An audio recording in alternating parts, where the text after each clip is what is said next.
మనకి ఈ TSPSC group 1 paper 5కి సంబంధించి section 1 section 2 science and technology related topics అనేది క్లియర్గా మెన్షన్ చేశారు. కోర్స్ అక్కడ సిలబస్ అనేది ఒక ఏరియాతో సంబంధం లేకుండా, ఒక ఆర్గనైజ్డ్ లేకుండా ఎలా అంటే అలా మెన్షన్ చేసుకుంటూ వచ్చారు. మీ దగ్గర సిలబస్ కాపీ ఉంటే చూసుకోవచ్చు.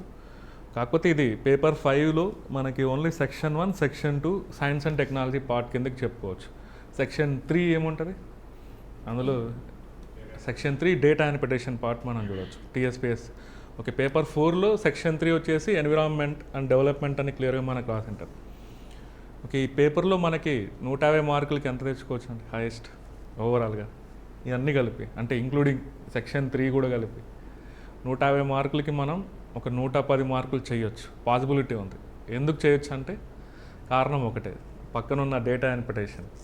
అది చాలామంది 40-45 దాకా తెచ్చుకోగలుగుతారు. ఎలా ఇచ్చినా కూడా, క్వశ్చన్ పేపర్ ఎలా ఇచ్చినా కూడా 40 మార్క్స్ నుంచి 45 మార్క్స్ తెచ్చుకోగలుగుతారు. బట్ దీంట్లో ఎంతవరకు చేయొచ్చు మనం స్కోర్ మ్యాక్సిమం? ఈ సెక్షన్ 1 సెక్షన్ 2 మనం కరెక్ట్గా ఆన్సర్స్ కనుక యాక్యురేట్గా రాస్తే మాత్రం మనకి ప్రతి 10 మార్కులకి 6 నుంచి 7 మార్కులు పడేదానికి స్కోప్ ఉంది. అంతేగాని 9 మార్కులు అయితే వేయరు, ఎవరికి వేయరు. 9 మార్కులు, 10కి 9 మార్కులు అనేది థియరిటికల్ పార్ట్లో ఎప్పుడు వేయరు.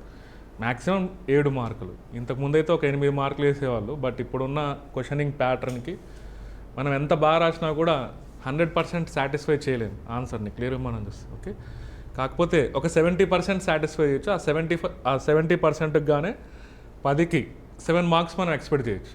అంటే ఈ లెక్కన మనం సెక్షన్ 1 సెక్షన్ 2 ప్రతి క్వశ్చన్ కనుక మనం యాక్యురేట్గా, షార్ప్గా, టు ది పాయింట్ కనుక మనం రాయగలిగితే ఒక 70 మార్కులు చేయొచ్చు. బట్ సెక్షన్ 3లో మనం నాన్ మ్యాథ్స్ బ్యాక్గ్రౌండ్ అయినా కూడా ఒక 40 మార్కులు చేయొచ్చు. దట్ మీన్స్ అరౌండ్ మనకి ఒక 110 మార్క్స్ తెచ్చుకునే దానికి స్కోప్ కనిపిస్తుంది. రిమైనింగ్ ఏ పేపర్లో ఇందులో మనకు కనిపించదు, క్లియర్గా మనం చూస్తుంది. రిమైనింగ్ మీరు పేపర్ 6 తీసుకోండి, పేపర్ 1 కా నుంచి పేపర్ 4 తీసుకోండి, 100 మార్క్స్ దాటించగలిగేటువంటి పేపర్స్ ఏది కనిపించవు మనకి.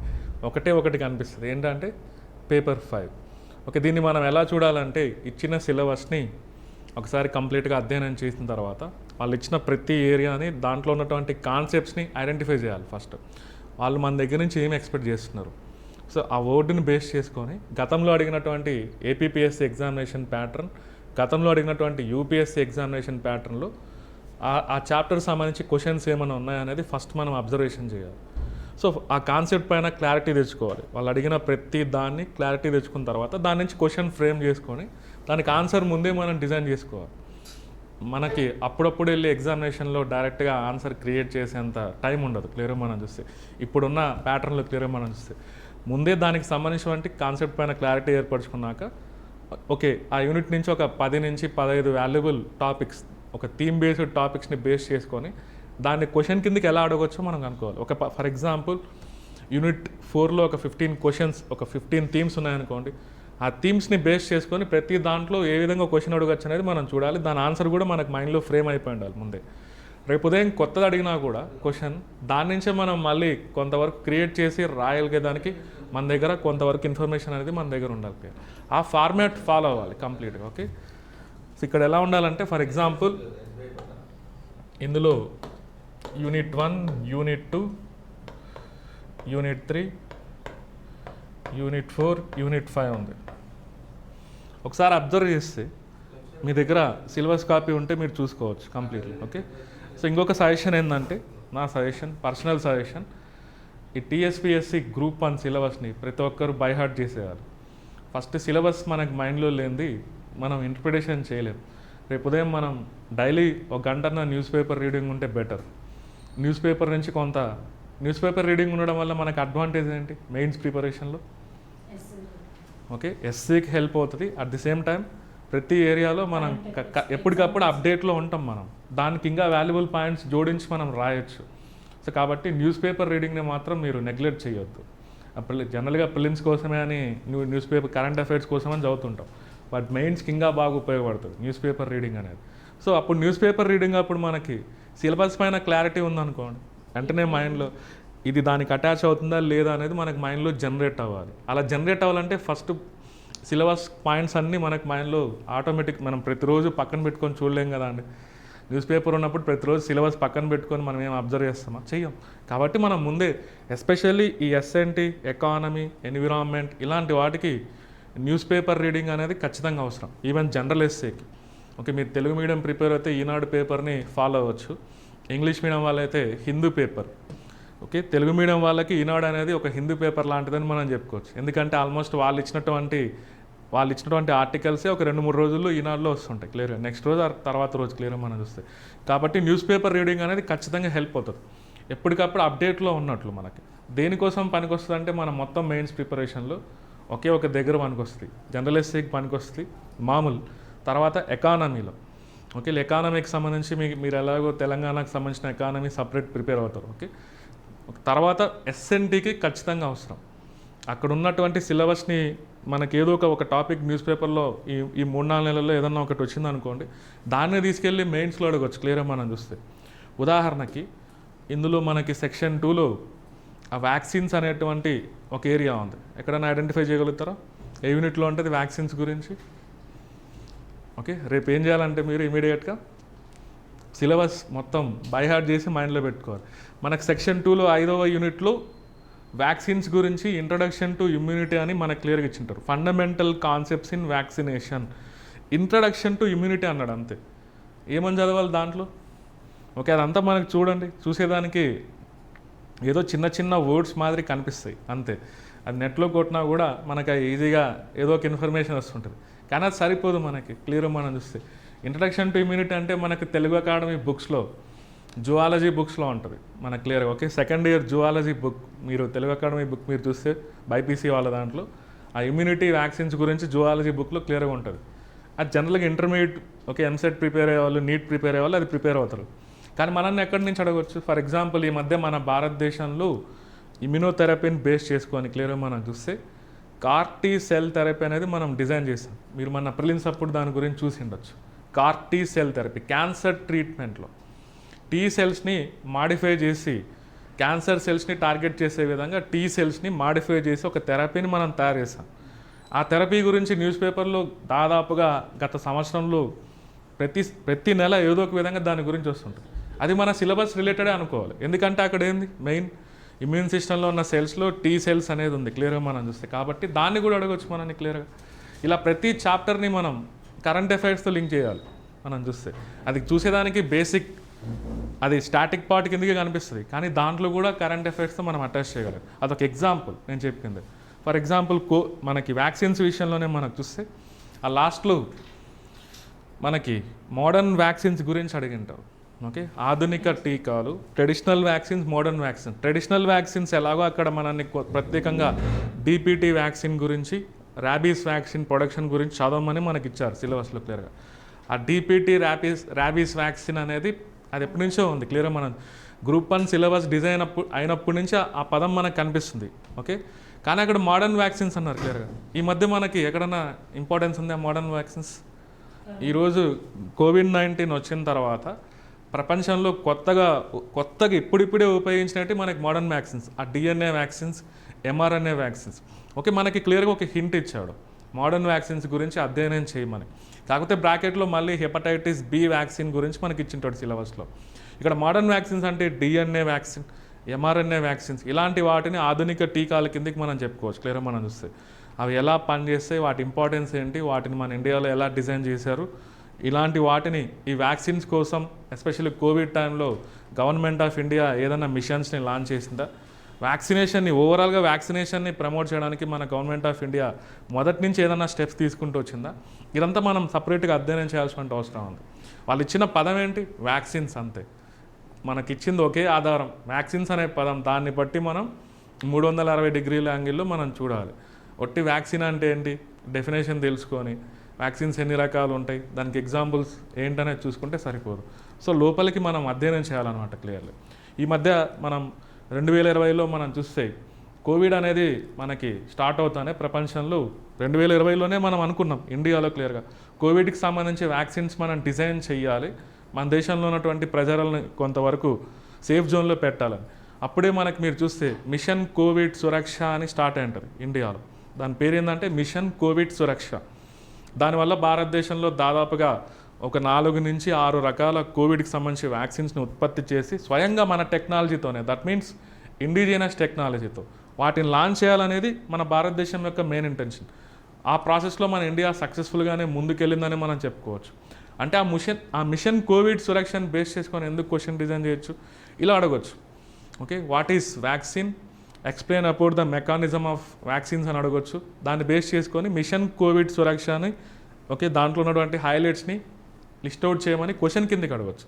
అక్కడ ఎన్ని డైమెన్షన్స్ ఉన్నాయి, అక్కడ ఒక బేసిక్ డైమెన్షన్ ఉంది, దానికి అటాచ్ అవుతూ మళ్ళీ కరెంట్ ఇష్యూ కూడా ఉంది కదా. అలా బేసిక్స్తో కరెంట్ ఇష్యూస్తో రెండింటిని అటాచ్ చేసి క్వశ్చన్ అడిగేదానికి మన గ్రూప్ 1లోనే ఉంది ఈ ఫెసిలిటీ. యూపీఎస్సీలో కూడా ఉండదు. యూపీఎస్సీలో మహా అంటే జిఎస్లో ఓకే 3rd పేపర్ ఉంటుంది మెయిన్స్లో, అందులో మహా అంటే 3 నుంచి 4 క్వశ్చన్లు వస్తాయి ఎస్ఎన్టీ, అంతకుమించి హోప్ లేదు. అది కూడా ఏదన్నా లాస్ట్ ఇయర్ బాగా దాని గురించి న్యూస్లో కనిపించింటే యూపీఎస్సీలో అడుగుతారు. బట్ మనకు అలాగే మనకు క్లియర్గా సిలబస్లో ఉన్న ఏరియాస్ని టార్గెట్ చేసుకుంటూ మళ్ళీ ఆ సిలబస్లో ఉన్న ఏరియాస్ పైన మనకి ఎంత మాత్రం అవగాహన ఉందనేది ఐడెంటిఫై చేస్తాడు. దాంతోపాటు మళ్ళీ వాటిని కరెంట్ అఫైర్స్ ప్రతిదాన్ని ఇలానే మనం టచ్ చేయడానికి చూస్తాడు ఖచ్చితంగా ఎగ్జామినేషన్లో. దీని అన్నిటికీ ప్రూఫ్ ఏంటంటే మీరు గతంలో ఈ మధ్య ఏపీపీఎస్సీ నిర్వహించినటువంటి గ్రూప్ 1 మెయిన్స్ ఎగ్జామినేషన్ వాళ్ళనే వీళ్ళు కూడా ఫాలో అవుతారు బేసికల్గా మనం చూస్తే. ఎందుకంటే తెలంగాణలో ఇంతవరకు మనకి ఎప్పుడన్నా ఎగ్జామినేషన్ జరిగిందా, 2016 రీ ఎగ్జామ్ తప్పక మధ్యలో ఏది లేదు. ఆ రీ ఎగ్జామ్ ఏదో హడావిడిగా పెట్టారు. అప్పుడు మీరు చూస్తే 2 రాష్ట్ర ప్రభుత్వాలు, ఏపీ వాళ్ళు, తెలంగాణ వాళ్ళు అప్పుడప్పుడే క్వశ్చన్ పేపర్స్ డిజైన్ చేసి అక్కడ మీరు అబ్జర్వ్ చేస్తే మళ్ళీ 3 మార్కుల క్వశ్చన్లు, 4 మార్కుల క్వశ్చన్లు, 5 మార్కుల క్వశ్చన్లు ఉన్నాయి. మీరు గతంలో ప్రీవియస్ ఇయర్ క్వశ్చన్స్ చూస్తే ఒక 10 మార్కుల క్వశ్చన్నే మళ్ళీ డివైడ్ చేసి ఉంటారు. ఓకే, ఎలా డివైడ్ చేసి ఉంటారు, 3 మార్క్స్ క్వశ్చన్లో ఒక 2, 4 మార్క్స్ క్వశ్చన్లో ఒకటి అలా, లేదా 5 మార్కుల క్వశ్చన్ల కిందకి కూడా డివైడ్ చేసి ఉంటారు. అలా ఇచ్చినా కూడా మీరు రాయగలగాలి. కాకపోతే ఓట్ లిమిట్ ఆ 10 మార్కుల క్వశ్చన్లు ఇలా డివైడ్ చేశాడంటే ఎంతవరకు రాయాలో అంతవరకు రాసి దాన్ని వదిలేయాలి క్లియర్గా మనం చూస్తే. బట్ అన్ని డైమెన్షన్స్ రాయాలి. ఒక్కొక్కసారి లెందీ క్వశ్చన్లు అడగవచ్చు క్లియర్గా మనం చూస్తే. లాస్ట్ టైం మనకి ఏపీపీఎస్సీ జరిగినటువంటి మెయిన్స్ ఎగ్జామినేషన్ 2023లో మనం చూస్తే అవన్నీ లెంతీ క్వశ్చన్లు, ఒక్కొక్కటి పైనుంచి కింది వరకు అది చదివేటప్పటికే 1 నిమిషం పోతుంది. దాన్ని అర్థం చేసుకునేదానికే ఒక 2-3 నిమిషాలు పోతుంది క్లియర్గా మనం చూస్తే. అంటే మనకి మిగిలేదు ఓన్లీ 10 నిమిషాలే ఆన్సర్ రాయడానికి. అలాంటి లెంతీ క్వశ్చన్లు అడిగితే మాత్రం మనం పాయింట్ వైజ్ రాసేదాన్ని ట్రై చేయాలి. So science and technology answers అన్నీ నా సజెషన్ ఏంటంటే పాయింట్ వైజ్ రాయండి. ఓకే, వాల్యుబుల్ పాయింట్స్ ఒక 10 పాయింట్స్ కనిపిస్తే మాత్రం ఆన్సర్లో మనకి మంచి మార్క్స్ వస్తాయి. పారాగ్రాఫ్స్ మాదిరి రాస్తే మనం కొంతవరకు దాన్ని ఎక్స్టెండ్ చేయాల్సిన అవసరం ఉంది. పాయింట్స్ మాదిరి రాయడం వల్ల మనకి అడ్వాంటేజ్ ఏంటి, టైం ఓకే టైం అనేది సేవ్ అవుతుంది. పారాగ్రాఫ్స్ మాదిరి రాస్తే ఒకే పాయింట్ని ఒక పారాగ్రాఫ్ మాదిరి రాస్తే ఏమవుద్ది, జనరల్గా టైం తీసుకుంటుందా లేదా, లెంత్ అయిపోతుంది ఆన్సర్ క్లియర్గా మనం చూస్తే. అదే మనం వాల్యుబుల్ పాయింట్స్ని ఒక 10 పాయింట్స్ని మెన్షన్ చేస్తే మనకు టైం అనేది సేవ్ అవుతుంది. ఒక మంచి ఇంట్రడక్షన్ ఇవ్వచ్చు, కంక్లూజన్ ఇవ్వచ్చు. బాడీ మాత్రం ఎప్పుడు పాయింట్స్ మాదిరి ఉండేదానికి మీరు గుర్తుపెట్టుకోవాలి క్లియర్గా. బాడీలో ఎప్పుడు సైన్స్ అండ్ టెక్నాలజీలో పారాగ్రాఫ్స్ని ఇంక్లూడ్ చేయొచ్చు. ఓకే, ఇంట్రడక్షన్ అనేది కొంత మంచిగా ఉండేదాన్ని ట్రై చేయండి. ఫైనల్గా కంక్లూజన్ ఒక ఫైనల్గా మీ ఆన్సర్ని బేస్ చేసుకొని, క్వశ్చన్ని బేస్ చేసుకొని ఒక మంచి కంక్లూజన్ ఒక పాజిటివ్ వేలో ఇచ్చేదానికి మనం ట్రై చేయాలి. బట్ బాడీ మాత్రం ఎప్పుడు పాయింట్స్ మాదిరి కనిపించేదాన్ని ట్రై చేయాలి. ఒకవేళ అవకాశం ఉంటే ఏదైనా కంపారిజన్ చేయాల్సిన అవసరం వస్తే అక్కడ టేబుల్స్ యూజ్ చేసుకోవచ్చు. ఏదైనా కాన్సెప్ట్ని మీరు ఎక్స్ప్లెయిన్ చేయాల్సిన అవసరం వస్తే ఫ్లో చార్ట్, ఇలాంటి science and technology diagrams, flow chart ఇన్స్టెంట్గా అప్పటికప్పుడు మనం డయాగ్రామ్స్ని, ఫ్లో చార్ట్ని క్రియేట్ చేసే ఎబిలిటీ మనకు ఉండాలి. ఉదాహరణకి ఇంటర్ ప్లానెటరీ మిషన్స్ గురించి మన భారతదేశం కండక్ట్ చేసేటువంటి ఇంటర్ ప్లానెటరీ మిషన్స్ పైన ఓకే ఎక్స్ప్లెయిన్ చేయమని మనం ఏదైనా క్వశ్చన్లో మనం చూసామనుకోండి. ఇంటర్ ప్లానెటరీ మిషన్స్ అంటే ఏంటి అసలు, ఫస్ట్ ఆఫ్ ఆల్ ఓకే మన భారతదేశానికి సంబంధించి మొట్టమొదటి ఇంటర్ ప్లానెటరీ మిషన్, గ్రహాంతర మిషన్లని మనం ఒక గ్రహం నుంచి వేరొక గ్రహానికి మూవ్ అయ్యేటువంటి ప్రాసెస్లో మనం కండక్ట్ చేసేటువంటి ఆ కార్యక్రమాన్నే ఇంటర్ ప్లానెటరీ మిషన్స్ అనవచ్చు. మన భారతదేశం స్టార్ట్ చేసింది ఏంటి, మనం ఫస్ట్ ఆ మిషన్స్తో మామ్ అని మనం చెప్పుకోవచ్చు, మార్స్ ఆర్బిటార్ మిషన్. అంతకంటే ముందు చంద్రయాన్ 1 జరిగి ఉంటుంది 2008లో క్లియర్గా మనం చూస్తే. అది ఇంటర్ ప్లానెటరీ మిషన్ కిందకి మనం కన్సిడర్ చేయకూడదు. ఇంటర్ ప్లానెటరీ మిషన్ అంటే మన గ్రహం నుంచి వేరే గ్రహానికి మూవ్ అయ్యారు. ఈ కార్యక్రమాల పైన కాన్సన్ట్రేషన్ చేస్తుందా లేదా ఇస్రో, చేస్తుందంటారా లేదంటారా, చేస్తుందనే దానికి ఒక ప్రూఫ్ కూడా ఉంది. ఓకే, మళ్ళీ నెక్స్ట్ మార్స్ ఆర్బిటార్ మిషన్ 2 ఉంది, శుక్రయాన్ 1 అని ఉంది. వాటి గురించి ఎక్స్ప్లెయిన్ చేయమన్నాడు అనుకోండి క్లియర్గా. మనం కండక్ట్ చేసే ఇంటర్ ప్లానెటరీ మిషన్స్ వాటి పాత్ర ఏంటి, దానివల్ల మనకి ఫ్యూచర్ హోప్ ఏంటి, ఇలాంటి మనల్ని క్వశ్చన్స్లో మనం చూడవచ్చు క్లియర్గా మనం చూస్తే. అప్పుడు దానికి డయాగ్రామ్ మనం ఎలా వేయచ్చు. ఓకే, మన సోలార్ సిస్టమ్ మధ్యలో సన్ వేసి ఇలా ప్లానెట్స్ సీక్వెన్స్లో అరేంజ్ చేసుకుంటూ పైనే ఎర్త్ నుంచి ఇలా అంగారకుడికి ఏ సంవత్సరంలో వెళ్ళాం, ఏ సంవత్సరంలో వెళ్ళింటాం, అంగారకుడిని టార్గెట్ చేసి 2013 అలా ఇలా మెన్షన్ చేసేసి 2013 మనం సక్సెస్ఫుల్గా కండక్ట్ చేస్తాం. ఆ పైన డయాగ్రామ్ పైన అక్కడ యూజ్ చేసిన లాంచ్ వెహికల్ ఏముంటుంది, PSLV ఓకే C-25 ఉంటుంది క్లియర్గా మనం చూస్తే. ఇలా వేసేసి మళ్ళీ మనం ఫ్యూచర్లో ఏం చేయాలనుకుంటున్నాం, మార్స్ ఆర్బిటర్ 2 అంటున్నాం. అది మనం 2026కి మనం ఎక్స్పెక్ట్ చేయొచ్చు అనుకోవచ్చు క్లియర్గా మనం చూస్తే. ఓకే, అదేవిధంగా నెక్స్ట్ ఇంకొకటి ఉంది శుక్రయాన్ 1 అని ఉందంటే నెక్స్ట్ మళ్ళీ రానున్న సంవత్సరంలో 2 అనేది కూడా ఉందని అనుకోవచ్చు. ఇప్పుడు చంద్రయాన్ అని ఉంది, ఫస్ట్లోనే దాన్ని చంద్రయాన్ 1 అని పెట్టింటాం. ఇప్పటికి మనం ఎన్ని కండక్ట్ చేసాం, మనం 3, మళ్ళీ 4 కూడా ఉంది క్లియర్గా మనం చూస్తే. అక్కడ మనం ఆ డయాగ్రామ్లో ఇలా క్లియర్గా మనకి వేసామనుకోండి ఒక ఆర్డర్లో, ఇలా మనకి నెక్స్ట్ ఇలా మన భూమి దగ్గర నుంచి పక్కనే ఇది కూడా ఉంటుంది శుక్రగ్రహం క్లియర్గా. ఓకే, అక్కడ వేసి మనం ఇలా సంవత్సరం ఇలా అనుకుంటున్నాం, లాంచ్ వెహికల్ ఇలా యూజ్ చేయాలనుకుంటున్నామని అక్కడ మెన్షన్ చేయొచ్చు. అది కొంత క్రియేటివ్ థింకింగ్ అనొచ్చు. అలా ఎవడు యూజ్ చేయడు డయాగ్రామ్స్ బేసికల్గా. ఇన్స్టెంట్గా మనం అలా చేయగలగాలంటున్నాం. అది చూస్తానే వాళ్ళకి ఒకటి అర్థమైపోద్ది, ఓకే వీళ్ళకి క్లారిటీ ఉంది, మంచి అవగాహన ఉంది. ఇయర్లతో పాటు లాంచ్ వెహికల్తో పాటు కనుక మనం మెన్షన్ చేసామంటే మన ఆన్సర్ వాళ్ళు పెద్దగా చదవం కూడా చదవరు క్లియర్. మనం అంటే మన పైన ఒక ఎస్టిమేషన్ వస్తుంది, వీడికి బాగా తెలుసు ఖచ్చితంగా ఇంతగా ఇయర్తో పాటు లాంచ్ వెహికల్తో పాటు మెన్షన్ చేస్తున్నాడంటే దానిపైన ఐడియా ఉంటుంది అనుకోవచ్చు. అంటే మనం యూజ్ చేసే డయాగ్రామ్ అనేది కూడా ఇన్ఫ్లుయెన్స్ అవుతుంది ఎగ్జామ్లో క్లియర్గా మనం యూజ్ చేసే ఫ్లో చార్ట్. ఫర్ ఎగ్జాంపుల్ ఇందాక నేను వ్యాక్సిన్ అన్నా, ఓకే ఒక ఉదాహరణ మనం చూస్తే ఇందాక ఇలా వ్యాక్సిన్ మెకానిజం అంటున్నాం. దీన్ని ఎలా మనం దీని గురించి అసలు ఎక్స్ప్లెయిన్ చేయకుండా ఎలా దానికి ఫ్లో చార్ట్ క్రియేట్ చేయొచ్చు. జనరల్గా వ్యాక్సిన్ అంటే మనం ఓకే వ్యాక్సిన్స్ 2 రకాలు ఉంటాయి, ట్రెడిషనల్ మోడర్న్ వ్యాక్సిన్స్ ఉంటాయి. ఓకే, దాంట్లో live attenuated forms, killed forms, okay subunit forms, ఇంకా మనకి మెయిన్ టాక్సైడ్ ఫార్మ్స్. ఈ DPT ఉంది, దాంట్లో toxoid forms diphtheria, okay tetanus అనేది టాక్సైడ్ ఫార్మ్స్ అనవచ్చు. పెర్తుసిస్ అనేది లైవ్ అటెన్యువేటెడ్ ఫార్మ్ క్లియర్గా మనకు చూస్తే. ఓకే అది వ్యాక్సిన్ అంటే ఏంటనేది ఒక అవగాహన ఉండాలి. ఓకే, వ్యాక్సిన్ డెఫినేషన్ ఎలా క్రియేట్ చేయొచ్చు, ఆన్సర్లో డెఫినేషన్ రాయాలంటే ఏం చెప్పొచ్చు, డెఫినేషన్ టీకా అన్నది ఏంటి అని డెఫినేషన్ అడిగితే రాయాలి కదా. ఆ డెఫినేషన్కి ఒక మార్క్ ఇస్తాడు మన క్లియర్లీ. చాలామంది డెఫినేషన్ సరిగ్గా రాయారు క్లియర్గా మనం చూస్తే. ఏం రాయొచ్చు టీకాకి, నో సైంటిఫిక్ వేలో ఉండాలి డెఫినేషన్ క్లియర్గా మనం చూస్తే. మీరు చెప్పింది కరెక్ట్, మీరు చెప్పేది అన్నీ కరెక్టే, నేను కాదన్నట్లు. రాసేటప్పుడు దాన్ని ఎలా రాయాలి అంటున్నా క్లియర్గా.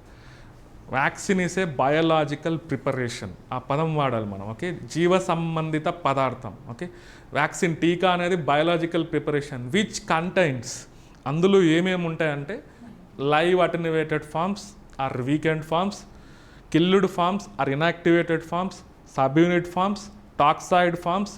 ఇలా మనం ఎలాబరేట్ చేసుకుంటాం, అప్పుడే వ్యాక్సిన్ డెఫినేషన్ని మనం కంప్లీట్గా సాటిస్ఫై చేసినట్లు. సో వ్యాక్సిన్ అనేది ఓకే ఇమ్యునైజేషన్ని మన బాడీలో ఇమ్యూనిటీ కలిగించడానికి వ్యాక్సిన్స్ అనేది ఇస్తాం. అందులో మళ్ళీ ఇమ్యూనిటీ కలిగించడంలో వ్యాక్సిన్ అనేది ప్యాసివ్ ఇమ్యూనిటీని కలిగిస్తుంది, యాక్టివ్ ఇమ్యూనిటీ. అంటే డెఫినేషన్ రాసేటప్పుడే మనకి అన్ని అవగాహన ఉండాలి క్లియర్గా. నేను అందుకే చెప్తున్నా క్లియర్గా. ఇప్పుడు వ్యాక్సిన్ ఎలా పనిచేస్తుంది అంటే ఏం చెప్పొచ్చు, యాక్టివ్ ఇమ్యూనిటీకి ప్యాసివ్ ఇమ్యూనిటీకి తేడా ఏంటి ఇది మనకు తెలిసి ఉండాలి బేసికల్గా. అందుకే నేను ఏమంటున్నా అంటే ఫస్ట్ చాప్టర్లోకి ఎంటర్ అయ్యే ముందర క్వశ్చన్ ఆన్సర్ ఫార్మాట్ చూసే ముందర దానిపైన అవగాహన ఏర్పరచుకోవాలి. ఎందుకంటే మీలో చాలామంది నాన్ సైన్స్ బ్యాక్గ్రౌండ్ వాళ్ళు ఉండొచ్చు. ఓకే, వాళ్ళకి అవగాహన లేకపోవచ్చు. మన కొంతమంది అసలు వదిలేసినారు ప్రిలిమ్స్లో. చాలామంది చదివారా SNT బయాలజీ అన్నీ మెజారిటీ పీపుల్ వదిలేసింటారు. ఓకే, బట్ మన ఎవరైతే దానం పట్టుకున్నారో మంచి మార్క్స్ వచ్చిండొచ్చు. ఎన్ని వచ్చినాయి మన SNTలో ప్రిలిమ్స్లో? 15 మార్క్స్ వచ్చినాయి. ఇంతకుముందు ఇంకా ఎక్కువ వచ్చినాయి. మొన్న జరిగిన సెకండ్ టైం గ్రూప్ 1 ప్రిలిమ్స్లో, ఫస్ట్ టైం గ్రూప్ 1 ప్రిలిమ్స్లో SNTనే మెజారిటీ వెయిటేజ్ ఎక్కువ ఉంది, 23-24 మార్కులు వచ్చినాయి. బట్ మొన్న 15 మార్కులు వచ్చినాయి. అవన్నీ మీకు చూస్తే మెయిన్ సిలబస్తో రిలేట్ అవుతాయి. ప్రతి క్వశ్చన్ని మెయిన్ సిలబస్లో రిలేట్ చేయొచ్చు క్లియర్గా. మనం చూడండి స్పేస్ టెక్నాలజీ మీదనే ఎన్ని క్వశ్చన్లు అడిగారు ప్రిలిమ్స్లో. మీరు అబ్జర్వ్ చేస్తే చంద్రయాన్ పైన క్వశ్చన్లు ఉన్నాయి, ఆదిత్య L1 పైన క్వశ్చన్ ఉంది, గగన్యాన్ ప్రోగ్రామ్ పైన క్వశ్చన్ ఉంది. మెయిన్ లాంచ్ వెహికల్స్, ఉపగ్రహ వాహక నౌకలు, అలా ఎవడన్నా అనుకుని ఉంటాడా? దాన్ని చూడండి ఒక ఆర్డర్లో అరేంజ్ చేయమన్నాడు, SLV3, okay, ASLV, PSLV, GSLV. అది జనరల్గా మనం చదువుకునేటప్పుడు థియరీలో మనం చదువుతాం, అదంతా మెయిన్ సిలబస్ని బేస్ చేసుకొని ఉంది. ఓకే, మనం ఏం చేయాలంటే ఫస్ట్ ఆ కాన్సెప్ట్ పైన అవగాహన ఏర్పడుతున్న తర్వాత నెక్స్ట్ మనం క్వశ్చనింగ్ ఫార్మాట్లోకి వెళ్ళాలి. ఇప్పుడు వ్యాక్సిన్ వర్కింగ్ మెకానిజం అంటే దీన్ని సింపుల్గా ఒక ఫ్లో చార్ట్ ఎలా డిజైన్ చేయొచ్చు. ఓకే, మీరే అంటున్నారు వ్యాక్సిన్ అంటే ఇందులో మనకి ఇది యాక్టివ్ ఇమ్యూనిటీని ప్రొవైడ్ చేస్తూ అంటున్నారు. ఓకే, అంటే ఒక క్రియాశీలమైనటువంటి రోగ నిరోధకత అని మనం చెప్పుకోవచ్చు. క్లియర్గా మనం అలా అనొచ్చా? క్లియర్గా తెలుగులో అయితే క్రియాశీలమైన రోగ నిరోధకత అనొచ్చు. ఫస్ట్ మన బాడీలోకి ఎంట్రీ అయిందనుకోండి ఈ వ్యాక్సిన్ అనేది క్లియర్గా, సో ఇమీడియట్గా మనకి యాక్టివ్ ఇమ్యూనిటీ అనేది ప్రొవైడ్ అవుతుంది. ఎలా ప్రొవైడ్ అవుతుందంటే ఎలా చెప్పొచ్చు మనం, మన ఇమ్యూన్ సిస్టమ్ని, ఓకే, ఇమ్యూన్ సిస్టమ్ని ట్రిగ్గర్ చేస్తుంది. అంటే ఇండైరెక్ట్గా ఇమ్యూన్ రెస్పాన్స్ అనొచ్చు. ఓకే, ఇమ్యూన్ సిస్టమ్ని ట్రిగ్గర్ చేయడం. ఇమ్యూన్ సిస్టమ్ ట్రిగ్గర్ అవుతే మనకి ఇమ్యూన్ సిస్టమ్ ట్రిగ్గర్ అవ్వాలంటే ఇక్కడ ఏమేమి సెల్స్ పనిచేయాలి, మనకి సెల్స్ ఉంటాయి కదా. పర్టికులర్గా వ్యాక్సిన్ని మనం లోపలికి ఇంట్రడ్యూస్ చేయడం వల్ల మనకి యాంటీబాడీస్ రిలీజ్ అవ్వాలి. ఎందుకు వేసుకుంటాం వ్యాక్సిన్? ఆ disease vaccine is a preventive medicine అనొచ్చు. రోగం బారిన పడకుండా ముందే మనల్ని మనం ప్రొటెక్ట్ చేసుకునేదానికి వ్యాక్సిన్ని మనం యూజ్ చేస్తుంటాం. ఇమ్యూన్ సిస్టమ్ ట్రిగ్గర్ అవుతానే ఇమీడియట్గా మన బాడీలో ఈ B and T లింఫోసైట్స్ అనేది యాక్టివేట్ అవుతాయి అనుకోవచ్చు. B lymphocytes and T lymphocytes. Okay, ఈ B లింఫోసైట్స్ T లింఫోసైట్స్ నుంచి ఆ వ్యాక్సిన్కి సంబంధించిన డేటా అనేది ట్రాన్స్ఫర్ అవుతుంది. క్లియర్గా వ్యాక్సిన్ అనేది కూడా ఏదో ఒక సూక్ష్మజీవికి సంబంధించిన పదార్థాన్ని మనం యూజ్ చేస్తాం. ఫర్ ఎగ్జాంపుల్ కోవిడ్ నుంచి మనకు ప్రొటెక్షన్ రావాలంటే అక్కడ మళ్ళీ కోవిడ్ వైరస్నే మనం యూజ్ చేస్తాం. కాకపోతే దాన్ని చంపేసి లేదా లైవ్ అటెన్యూయేటెడ్ ఫామ్స్లోనో లేదా దానికి సంబంధించిన ఏదో ఒక పార్ట్నో మనం యూజ్ చేస్తాం. అప్పుడు ఇమ్యూన్ సిస్టమ్ మనకి ఎలా ఫీల్ అవుతుంది, బయట నుంచి ఏదో వైరస్ వచ్చిందన్నట్లే ఫీల్ అవుతుంది క్లియర్గా. అప్పుడు ఇమీడియట్గా మనకి T సెల్స్ అనేది రికగ్నైజ్ చేస్తాయి, వాటిని T హెల్పర్ సెల్స్. ఆ రికగ్నైజ్ చేసి B లింఫోసైట్స్కి సమాచారాన్ని పాస్ చేస్తే B లింఫోసైట్స్ యాంటీబాడీస్ని ప్రొడ్యూస్ చేస్తాయి. దీనివల్లనే మన బాడీలో ఓకే ప్రొటెక్షన్, మనకి భద్రత అనేది ఉంటుంది. క్లియర్గా మనం చూస్తే అల్టిమేట్గా వ్యాక్సిన్స్ అనేది మన బాడీలోకి ఎంటర్ అవ్వడం వల్ల ఫైనల్గా మనకి ఏం రిలీజ్ అవుతున్నాయి, కొద్ది టైంకి యాంటీబాడీస్. వీటికి ఇంకొక ప్రాపర్టీ ఉంటుంది. అంటే ఏంటి మీనింగ్? ఇది స్పెసిఫిక్ అంటున్నాం. యాంటీబాడీస్ ఆర్ స్పెసిఫిక్ అంటున్నాం. అంటే ఏంటి మీనింగ్ ఇక్కడ? స్పెసిఫిక్ అంటే ఇప్పుడు COVID-19 నుంచి వచ్చినటువంటి యాంటీబాడీస్ మలేరియాకి ప్రొటెక్షన్ ఇస్తాయా, మనకి డెంగ్యూకి ప్రొటెక్షన్ ఇస్తాయా? అందుకే దాన్ని ఎలా రాయొచ్చు మనం, స్పెసిఫిసిటీ. క్లియర్గా అది కూడా మనం ఆ వర్డ్ మెన్షన్ చేయొచ్చు. యాంటీబాడీస్కి డెఫినెట్గా స్పెసిఫిసిటీ ఉంటుంది. ఒకసారి మన COVID-19 నుంచి ప్రొటెక్షన్ ఉన్నంత మాత్రాన మిగిలిన వాటికి ప్రొటెక్షన్ ఉన్నట్లు కాదు. ఓకే, ఇలా మనం ఆ వ్యాక్సిన్ మెకానిజం గురించి రాసే బదులు జస్ట్ దాన్ని ఎలా మన బాడీలోకి ఎంటర్ అయింది, అది ఎలా పనిచేస్తుంది అనేది ఒకటి ఇండికేషన్ క్లియర్గా. అది ఎలా పనిచేస్తుందంటే మన బాడీలో యాక్టివ్ ఇమ్యూనిటీని ట్రిగ్గర్ చేస్తుంది. ఓకే, మన ఇమ్యూన్ సిస్టమ్ అనేది ట్రిగ్గర్ అవ్వడాన్నే మనం ఏమనొచ్చు, ట్రిగ్గర్ అయ్యే ప్రాసెస్ని ఇమ్యూన్ రెస్పాన్స్. ఆ ప్రాసెస్లో ఏమవుతుంది, B and T lymphocytes activate అవుతాయి. T లింఫోసైట్స్ దాన్ని గుర్తిస్తుంది క్లియర్గా మనం చూస్తే. ఓకే, ఆ పదార్థం దేంతో సంబంధం ఉంది, దానికి సంబంధించిన డేటాను మొత్తం ఏం చేస్తుంది, లోపలేముందో దాంట్లో COVID-19 వైరస్ ఉందా లేదా మనకి ప్రత్యేకంగా టీబీ బ్యాక్టీరియా ఉందా అదంతా గుర్తించిన తర్వాత యాంటీజెన్స్, వాటినే మనం ఇండైరెక్ట్గా యాంటీజెన్స్ అనుకోవచ్చు. క్లియర్? ఓకే, ఈ వ్యాక్సిన్ని కూడా అది యాంటీజెన్ మాదిరి రికగ్నైజ్ చేస్తే ఆ సమాచారాన్ని B లింఫోసైట్స్కి పాస్ చేస్తే అక్కడ నుంచి మనకి యాంటీబాడీస్ అనేది విడుదలవుతాయి. ఓకే, దానివల్లనే మన బాడీకి ప్రొటెక్షన్, రక్షణ అనేది. ఇక్కడ ప్రొటెక్షన్ అంటే కామన్ టర్మ్, దాన్నే మనం ఏమంటున్నాం, protection from the disease causing agency is nothing but immunity అని మనం చెప్పొచ్చు. ఒక ఫ్లో చార్ట్ ఇలా రాయొచ్చు క్లియర్గా మనం చూస్తే, పారాగ్రాఫ్ మాదిరి మనం మెన్షన్ చేసేటప్పుడు. ఓకే, సో ఇలా మనం depending upon the situation base చేసుకొని అవసరానికి తగినట్లుగా అది ఫ్లో చార్ట్లో రిప్రజెంటేషన్ చేయడమా, డయాగ్రామ్స్ ఫార్మాట్లో రాయడమా. ఎప్పుడన్నా కంపారిటివ్ స్టడీస్ ఏమంటారు, కంపారిటివ్ స్టడీస్ ఏమంటే ఏంటి, యాక్టివ్ ఇమ్యూనిటీకి ప్యాసివ్ ఇమ్యూనిటీకి కంపారిజన్ చేయమంటే ఎలా రాయొచ్చు దాన్ని. ఇక్కడేమో ఈ పదం యాక్టివ్ ఇమ్యూనిటీ అన్నాం, తెలియాలి. ఓకే, అసలు యాక్టివ్ ఇమ్యూనిటీ అంటే ఏంటి, ప్యాసివ్ ఇమ్యూనిటీ అంటే ఏంటి, క్లియర్గా టేబులర్ ఫామ్ వేసి దీన్ని ఏ విధంగా పిలుస్తారు, దాన్ని ఏ విధంగా పిలుస్తారు, దీనివల్ల అడ్వాంటేజెస్ ఏంటి, దానివల్ల అడ్వాంటేజెస్ ఏంటి, దీనివల్ల డిసడ్వాంటేజెస్ ఏంటి, దానివల్ల డిసడ్వాంటేజెస్, దీన్నే మనం ఏమనొచ్చు, దీనికి ఎగ్జాంపుల్స్ ఏంటి, దానికి ఎగ్జాంపుల్స్ ఏంటి, దాన్నే మనం ఏమనొచ్చు, కంపారిటివ్ స్టడీ అనొచ్చు. కంపారిటివ్ స్టడీ లాంటివి చేయాలంటే మనం ఏం యూస్ చేయొచ్చు ఇక్కడ, టేబుల్స్. ఓకే, బెస్ట్ మనం ఎలా రాయొచ్చు అంటే టేబులర్ ఫామ్లో కంపారిటివ్ స్టడీ. ఈజీ, మన ఆన్సర్ అనేది చాలా ఈజీగా వాళ్ళు అర్థం చేసుకుంటారు క్లియర్గా మనం చూస్తే. అక్కడ పారాగ్రాఫ్స్ రాయకూడదు. కంపారిటివ్గా స్టడీ చేయమంటే పారాగ్రాఫ్స్ రాస్తే వాళ్ళంత టైం ఉండదు, చదివేంత టైం క్లియర్గా పక్కనే ఉండాలి. ఇక్కడ యాక్టివ్ ఇమ్యూనిటీ అన్నాం అంటే ఇంకొకటి కూడా ఉండాలి కదా, ప్యాసివ్ ఇమ్యూనిటీ. ఆ రెండింటి యాక్టివ్ ఇమ్యునైజేషన్, ప్యాసివ్ ఇమ్యునైజేషన్ మధ్య కంపారిటివ్ స్టడీ చేయమంటే టేబులర్ ఫామ్.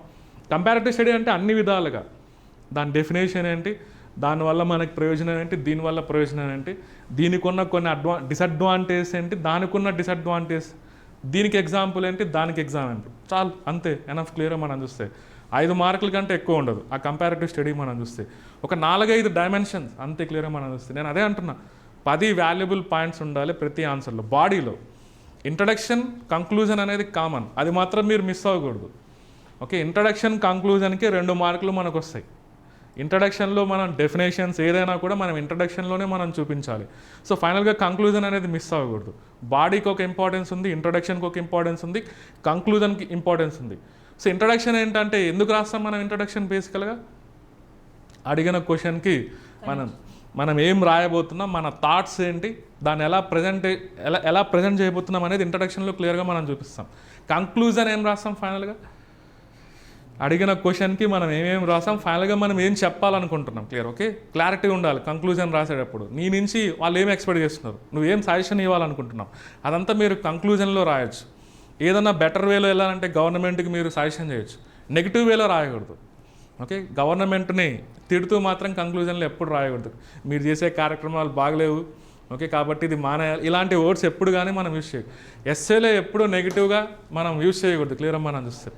అక్కడ 2 రకాలు ఉన్నాయి. నెగిటివ్ పాయింట్ ఆఫ్ వ్యూలో చూసే క్వశ్చన్స్ కొన్ని ఉంటాయి, దాన్ని ఇలా అడుగుతారు, క్రిటికల్లీ అనలైజ్ అంటారు క్లియర్గా మనం చూస్తే. క్రిటికల్లీ అనలైజ్ అంటే ఏంటి మీనింగ్, వాళ్ళు అడుగుతున్నారు కదా డైరెక్ట్గా. క్రిటికల్లీ అనలైజ్ అంటే ఎలా అర్థం చేసుకోవాలి మనం, ప్రోస్ అండ్ కాన్స్. ఓకే, వాళ్ళు అడిగిన కాన్సెప్ట్ నుంచి దానివల్ల ప్రయోజనాలు ఏంది, అప్రయోజనాలు ఏంది, అడ్వాంటేజెస్ ఏంటి, డిసడ్వాంటేజ్, ఆ వర్డ్ని బేస్ చేసుకోవాలి. క్రిటికల్లీ అనలైజ్ అన్నప్పుడు మళ్ళీ అలాంటి క్వశ్చన్కి ఆన్సర్ కంక్లూజన్లో ఇచ్చేటప్పుడు ఓకే దీనివల్ల ఇన్ని అడ్వాంటేజెస్ కనిపిస్తున్నాయి కాబట్టి ఎట్లా రాయాలి కంక్లూజన్, బ్యాలెన్స్డ్గా కొంత పాజిటివ్ వేలో మనం రాయాలి.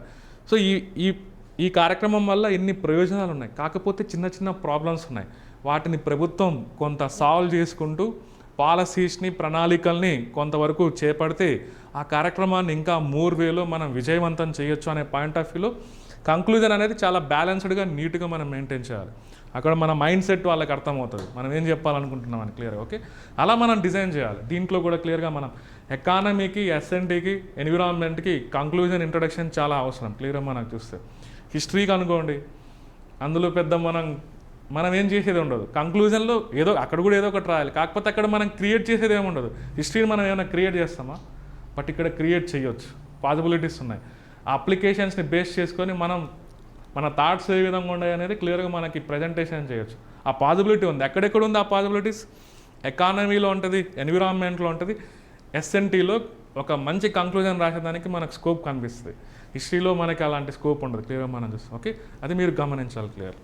ఓకే, ఈ విధంగా మనకి ముందు చాప్టర్స్లోకి వెళ్ళే ముందర నేను చెప్పిన పాయింట్స్ అనేది మీరు గుర్తుపెట్టుకోవాలనే ఉద్దేశంతో నేను ఇదంతా చెప్పాను. సో ఫస్ట్ ఏం చేయాలంటే సిలబస్, నెక్స్ట్ క్లాసెస్ నుంచి వచ్చేటప్పుడు సిలబస్ కాపీ ముందర పెట్టుకోండి. ఒక 10 రోజుల్లో మీకు సిలబస్ అనేది మొత్తం బై హార్ట్ అయిపోయి మైండ్లో ఉండాలి క్లియర్గా మనం చూస్తే. ఇప్పుడు మనం ఉన్న సిలబస్ని ఒక్కొక్క టాపిక్ మాదిరి మనం డివైడ్ చేసుకుంటూ ఇక్కడ చూడండి, ఫస్ట్ సెక్షన్తో మనం సిలబస్ అనేది స్టార్ట్ చేస్తాం. ఇది కంప్లీట్ అయిన తర్వాత సెకండ్ సెక్షన్కి మనం మూవ్ అవుతాం క్లియర్గా మనం చూస్తాం. ఓకే, ఫస్ట్ సెక్షన్లో యూనిట్ 1 అనేది ప్రత్యేకంగా మనం చూడవచ్చు. ఆ యూనిట్ 1లో ఎవరికైనా గుర్తుందా, అసలు యూనిట్ 1లో నేనేం చెప్తున్నా అంటే ఇవన్నీ కంప్లీట్ అయిన తర్వాత ఓకే లాస్ట్లో యూనిట్ 1 అనేది చదవండి క్లియర్లీ. ఎందుకు ఆ మాట చెప్తున్నా నేను, ఒకసారి యూనిట్ 1 సిలబస్ మీ దగ్గర ఉంటే చూడండి, ఈ పార్ట్ లాస్ట్లో చదవండి అంటున్నాం క్లియర్లీ. ఓకే, ఎనీహౌ యూనిట్ 1లో classical emerging areas of science and technology అని ఉంటుంది. అంటే ఏంటి మీనింగ్, క్లాసికల్ అంటే ఏంటి, emerging areas of science and technology అంటే ఏంటి మీనింగ్, క్లాసికల్కి ఎమర్జింగ్కి డిఫరెన్స్ ఏంటి, క్లాసికల్ అంటున్నాడు సిలబస్లో. Okay, emerging areas of science and technology okay, emerging అంటే ఏంటి మీనింగ్ అసలు? ఈ మధ్య కాలంలో వాటి ఇన్ఫ్లుయెన్స్ అనేది పెరిగి ఉండాలి. ఈ మధ్య కాలంలోనే అలాంటి టెక్నాలజీ అనేది ప్రపంచంలో ఇంట్రడ్యూస్ అయి ఉండాలి. దానివల్ల భవిష్యత్ ప్రయోజనాలు అనేది కనిపించాలి. భవిష్యత్తులో మన యొక్క లైఫ్ని ఇన్ఫ్లుయెన్స్ చేయగలగాలి. అప్పుడు వాటిని ఎలా అనుకోవచ్చు మనం? Emerging technologies. Clear? Okay, current science and technology developments in India అంటాడు సిలబస్లో మీరు చూస్తే ప్రత్యేకం. Okay, science and technology role in nation building అంటాడు. ఓకే, మన దేశాన్ని కొంతవరకు మన దేశ నిర్మాణాన్ని క్రియేట్ చేయడంలో శాస్త్ర సాంకేతిక రంగం యొక్క పాత్ర ఏంటి? ఎస్పెషల్లీ మన దేశానికి అవసరమైనటువంటి ఇండస్ట్రియలైజేషన్, అర్బనైజేషన్ క్లియర్గా మనం చూస్తే ఈ రెండు వ్యవహారాల్లో సైన్స్ అండ్ టెక్నాలజీ పాత్ర ఏంటి, ఏ విధంగా పనిచేస్తుంది అన్నారు. ఇదంతా మనకి చూడండి దేంతో రిలేట్ అయి ఉంటుందంటే ఓవరాల్. ఓకే, అక్కడ ఎమర్జింగ్ ఏరియాస్ అన్నారంటే ప్రతి సెక్టార్లో ఉంటాయి ఎమర్జింగ్ ఏరియాస్. ఇప్పుడు బయోటెక్నాలజీలో లేదా ఎమర్జింగ్? ఏదైనా ఒక ఎగ్జాంపుల్ చెప్పొచ్చా? ఓకే, ఆ కార్టీ సెల్ థెరపీ, అది ఈ మధ్యనే మనం దాన్ని ప్రయోగించాం విజయవంతంగా. ఒక పేషెంట్ని బ్లడ్ క్యాన్సర్ నుంచి బయటకు తీసుకురాగలిగాం క్లియర్గా మనం చూస్తే. అది లాస్ట్ యూనిట్కి అటాచ్ చేసుకోవచ్చు క్లియర్గా మనం చూస్తే, ఇమ్యూన్ సిస్టమ్కి. క్లియర్? ఓకే, అలాగే బయోటెక్నాలజీ ఇంకొకటి ఏదని చెప్పొచ్చా మనం బయోటెక్నాలజీలో? Gene editing technologies. ఓకే, అది ప్రతి నెల ఎక్కడొక దగ్గర దాని గురించి ఒక అప్డేట్ కనిపిస్తూనే ఉంటుంది. జీన్ ఎడిటింగ్ టెక్నాలజీస్, జన్యు సవరణ పద్ధతులు. అది ఇంతకుముందు ఉండేదా? ఓకే, ఇంతకుముందు లేదు. 2020లో ఎవడో ఒక పర్సన్ దానికి సంబంధించిన ప్రొసీజర్ని ఎక్స్ప్లెయిన్ చేస్తే కెమిస్ట్రీలో నోబెల్ ప్రైజ్ వచ్చి ఉంటుంది 2020లో. క్రిస్పర్ కాస్9 టెక్నాలజీ అనొచ్చు క్లియర్గా మనం చూస్తే. ప్రజెంట్ జన్యువుల్ని సవరించేదానికి ఒక టెక్నాలజీని ఐడెంటిఫై చేసాం. దాన్నే మనం ఆ టూల్నే మనం ఎలా చెప్పుకుంటామంటే క్రిస్పర్ కాస్9 టెక్నాలజీ. దానివల్ల అనేక ప్రయోజనాలు అనేది క్రియేట్ అవుతున్నాయి. భవిష్యత్తులో ఎవరు జెనెటిక్ డిజార్డర్స్తో సఫర్ అవ్వకుండా అదొక సొల్యూషన్ చూపిస్తుంది. అగ్రికల్చర్లో కూడా చాలా అప్లికేషన్స్లో అది యూజ్ అవ్వబోతుంది. మెడిసిన్లో కూడా అది యూజ్ అవ్వబోతుంది క్లియర్గా. దాన్ని ఏం చెప్పుకోవచ్చు మనం? ఎమర్జింగ్ అనొచ్చా, అనకూడదా దాన్ని? క్లియర్గా ఇప్పుడే కదా స్టార్ట్ అయింది. దాని యొక్క టెక్నాలజీ అని ఈ మధ్య కాలంలోనే దాన్ని ప్రారంభమైంది. దాని ద్వారా ఇప్పుడిప్పుడే మనకు ఒక హోప్ కనిపిస్తుంది. దాన్ని బయోటెక్నాలజీలో ఎమర్జింగ్ ఏరియాస్ అనొచ్చు. అలాగే ఇన్ఫర్మేషన్ కమ్యూనికేషన్ టెక్నాలజీలో చూడొచ్చా మనం? ఐసీటీలో ఏమని చెప్పుకోవచ్చా emerging technologies? ICT, information communication టెక్నాలజీలో ఒక ఎగ్జాంపుల్ ఏదన్నా? ఓకే, సూపర్ కంప్యూటర్స్, ఇంకా quantum computers. Okay, compulsory question అడుగుతారు ఈసారి మిమ్మల్ని. నేషనల్ క్వాంటమ్ మిషన్ అనేది ఈ మధ్యకాలంలో మన ఇండియాలో ప్రారంభమైంది క్లియర్గా మనం చూస్తే. క్వాంటమ్ టెక్నాలజీస్ అంటున్నాం ఓవరాల్గా. క్వాంటమ్ టెక్నాలజీస్లో క్వాంటమ్ కంప్యూటర్స్ అనేది ఒక న్యూ ఏరియా క్లియర్గా మనం చూస్తే. ఇంకొకటి ఉంది బ్లాక్ చైన్ టెక్నాలజీ. కంపల్సరీగా వీటిని టార్గెట్ చేస్తారు క్లియర్గా. ఓకే, అవన్నీ అసలు మనకేమైనా పదాలు మెన్షన్ చేసినా ఎక్కడన్నా సిలబస్లో ఐడెంటిఫై డ్రోన్ టెక్నాలజీ, అది కూడా చెప్పుకోవచ్చా? ఈ మధ్య చూడండి డ్రోన్స్ యొక్క ఇంపార్టెన్స్ అంటే ఎక్కడెక్కడ పెరుగుతున్నాయి.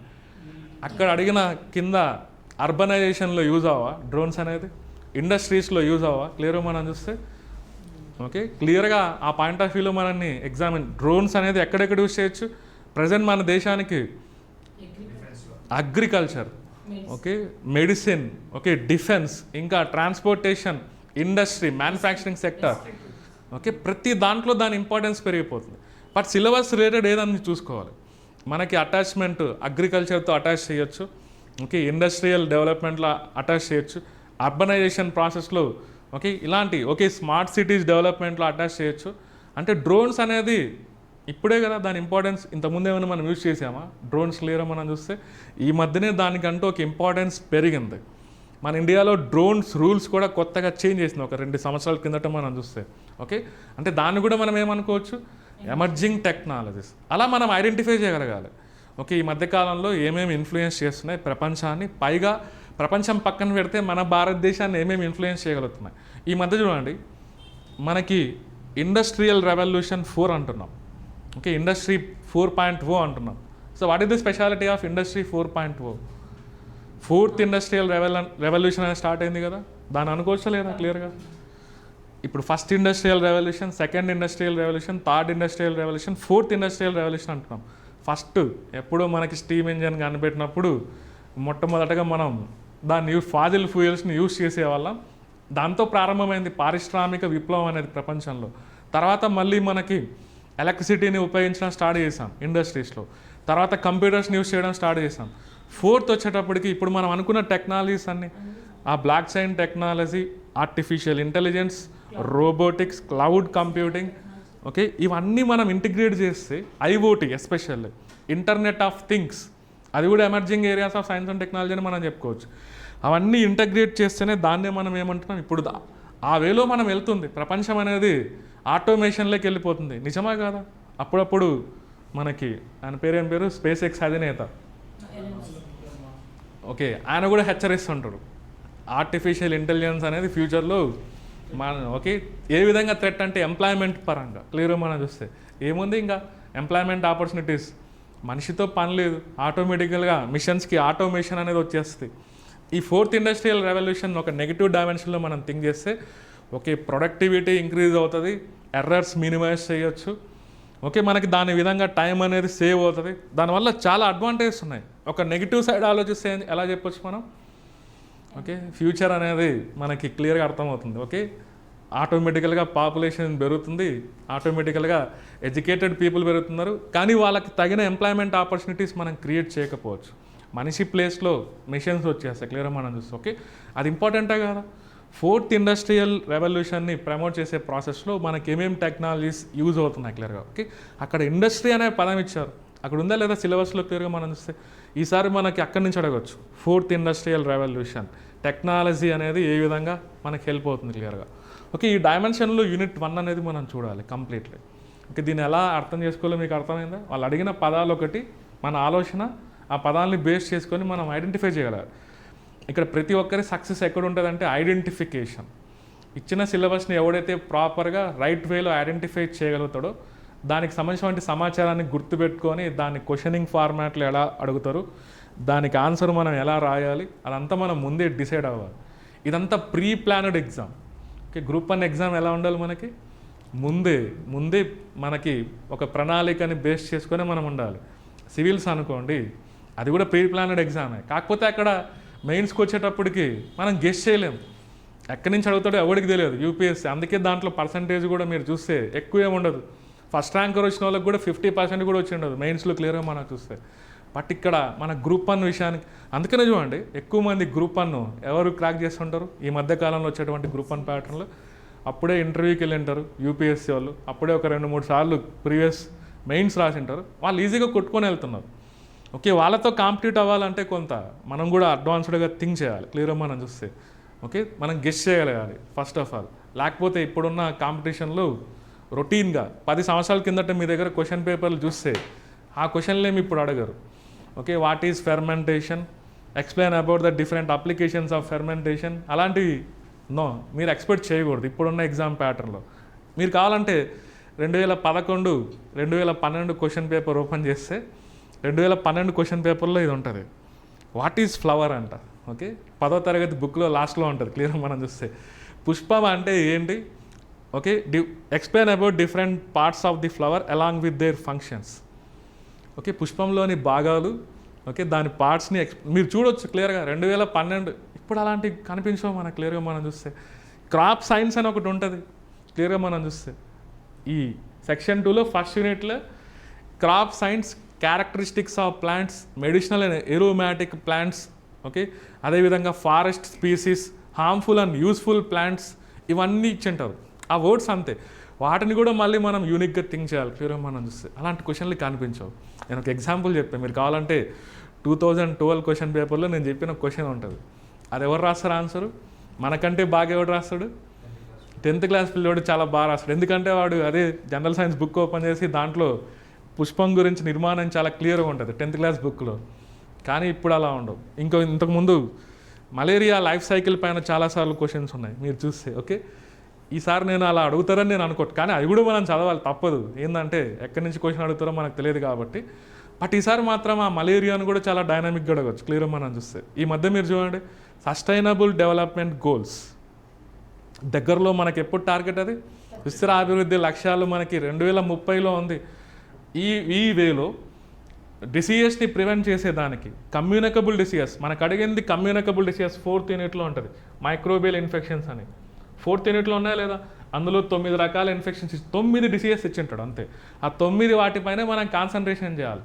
అందులో టీబీ లేదా, మలేరియా లేదా, హెచ్ఐవి లేదా, క్లియర్గా అవన్నీ నేను చెప్పినట్టు అన్నీ ఉంటాయి. హెచ్ఐవి అంటున్నాం, టీబీ అంటున్నాం, మలేరియా అంటున్నాం. ఈ 3 డిసీజెస్ గురించి సస్టైనబుల్ డెవలప్మెంట్ గోల్స్లో ఉన్నాయా లేదా, ఇది మనం ఐడెంటిఫై చేయాలి. ఉన్నాయంటారా లేదంటారా? అసలు సస్టైనబుల్ డెవలప్మెంట్ గోల్స్లో ఏ గోల్ మనకు హెల్త్ గురించి ఇండికేట్ చేస్తుంది? ఓకే, ఇంకొక నా పర్సనల్ సజెషన్ మూడవది okay, good health and well being అని థర్డ్ వన్లో ఉంటుంది క్లియర్గా మనం చూస్తే. నా పర్సనల్ సజెషన్ ఏంటంటే ఓకే 17 వచ్చేయాలి. అందులో ఎన్విరాన్మెంట్ రిలేటెడ్ కొన్ని, హెల్త్ రిలేటెడ్ కొన్ని ఉంటాయి. అవి మాత్రం గుర్తుపెట్టుకోవాలి క్లియర్గా. ఓకే, అఫ్కోర్స్ అన్ని గుర్తుపెట్టుకుంటే మీకు బెటర్, అన్ని పార్ట్స్కి యూజ్ అవుద్ది. ఎందుకు గుర్తుపెట్టుకోమని చెప్తున్నా? ఓకే, లాస్ట్లో కంక్లూజన్లో మనం ఇలా ఈ వర్డ్ మెన్షన్ చేసుకోవచ్చు. ఓకే, ఈ కార్యక్రమాలు కనుక మనం పర్ఫెక్ట్గా చేసినట్లయితే మనం ఈ గోల్ రీచ్ అవ్వడానికి సులభతరం. అలా ఎవడు రాయడు, పాయింట్తో సహా మెన్షన్ చేసి అలా మనం రాస్తున్నామంటే చూస్తానే మన పైన వాళ్ళకి ఇంకా ట్రస్ట్ పెరుగుతుంది, వీడు క్లియర్గా అధ్యయనం చేశాడని.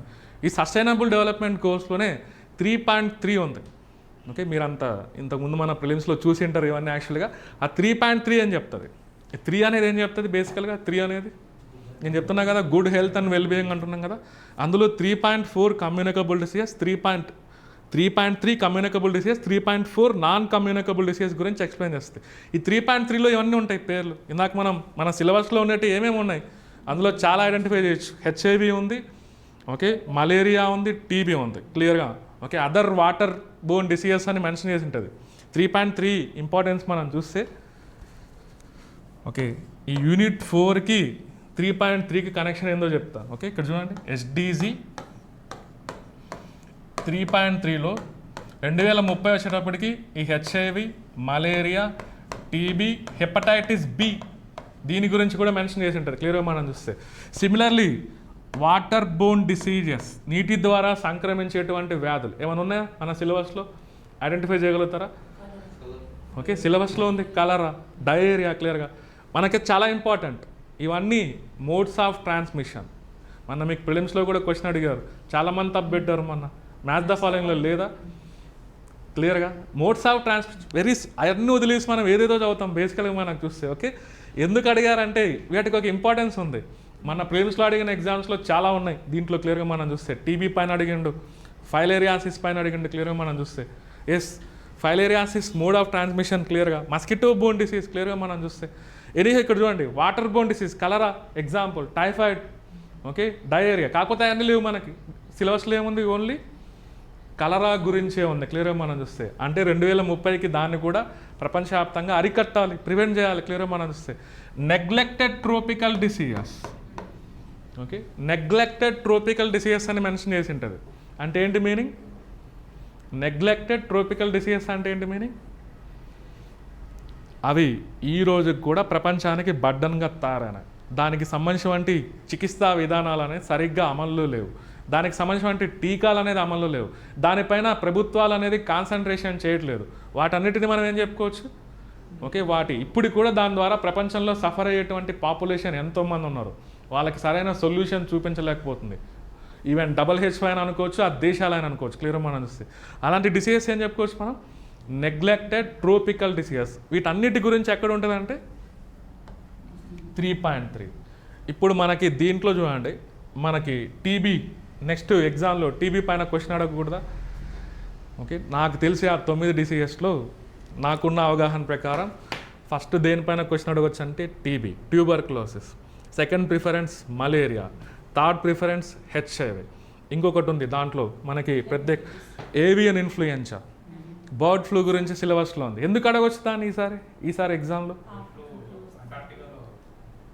చూడండి, WHO రిపోర్ట్ ప్రకారం గత సంవత్సరంలో ప్రపంచవ్యాప్తంగా 50 మిలియన్ బర్డ్స్ ఎఫెక్ట్ అయినాయి ఈ బర్డ్ ఫ్లూ వల్ల. పైగా బర్డ్ ఫ్లూ అనేది ఇంతవరకు మనుషుల్ని పెద్ద ప్రభావితం చేయలేదు. కానీ ప్రపంచ ఆరోగ్య సంస్థ మన మెక్సికోలో ఒక పర్సన్ చచ్చిపోయింటారు క్లియర్గా మనం చూస్తాం. ప్రపంచ ఆరోగ్య సంస్థ క్లియర్గా మనకి ఇండికేట్ చేస్తుంది, జాగ్రత్త పరుస్తుంది. కోవిడ్ విషయంలో మనల్ని జాగ్రత్త పరచలేదు. నిజం మాట్లాడుకుంటే వాళ్ళు ఏమైనా హెచ్చరించారా? చాలా నెగ్లిజెన్స్గా బిహేవ్ చేశారు. చైనాలో స్టార్ట్ అయినప్పుడు అది ఏం కాదు, అది మనుషులు ఏం పెద్ద స్ప్రెడ్ కాదు, అది జస్ట్ ఎపిడమిక్గా ఉంటుంది, చైనానే ఇన్ఫ్లుయెన్స్ చేస్తుంది. తర్వాత ఏమైంది, ఆడే మళ్ళీ పాండమిక్ అని చెప్పిండు 2020లో మధ్యలో మార్చికి వచ్చేటప్పటికి పాండమిక్ అని చెప్పాడు. క్లియర్ మనం చూస్తే ఈ బర్డ్ ఫ్లూ వైరస్కి పాండమిక్ అయ్యే ప్రాపర్టీస్ కనిపిస్తున్నాయని ఈ మధ్య ప్రపంచ ఆరోగ్య సంస్థ ఇండికేట్ చేస్తుంది. అంటే అది గనక మనుషుల్లో గనక ఎంటర్ అయ్యి ఇన్ఫ్లుయెన్స్ చేస్తే అది ఆటోమేటికల్గా అది దాని జెనెటిక్ ప్రాపర్టీస్ చేంజ్ చేసుకొని ఎక్కువగా ప్రపంచాన్ని ఇన్ఫ్లుయెన్స్ చేయొచ్చు, మనుషులు ఇన్ఫ్లుయెన్స్ చేయొచ్చు అనేది ఇండికేషన్. అంటే బర్డ్ ఫ్లూ అనేది క్లియర్గా డేంజర్ బెల్స్, దానివల్ల ప్రపంచానికి ఒక హెచ్చరిక కనిపిస్తుంది. దానిపైన క్వశ్చన్ అడగవచ్చు రేపు. స్వైన్ ఫ్లూ లేదు మనకి సిలబస్లో. ఓకే ఉంది, బట్ సిలబస్ నేను ఏం చేస్తున్నా అంటే మన సిలబస్తో రిలేట్ ఉన్నాయి చెప్తున్నా. మీరు అన్నది కరెక్టే, ఇంకా చాలా ఉన్నాయి ఈ మధ్యకాలంలో మనం చూస్తే. బట్ సిలబస్కి కనెక్షన్ ఏమున్నాయో దానిపైన కాన్సన్ట్రేషన్ చేయమంటున్నాను. ఇట్లా ఈ ఏవియన్ ఇన్ఫ్లుయెంజా అనేది ఎందుకు అడగవచ్చు అంటే ఈ మధ్య బాగా కనిపిస్తుంది. అసలు ఇన్ఫ్లుయెంజా అనేది ఒక మంచి టాపిక్ డిసిఎస్లో. ఇన్ఫ్లుయెంజా అనేది గత 3 ఏళ్ల నుంచి మనకి కనిపిస్తూనే ఉన్నాయి న్యూస్లో క్లియర్గా.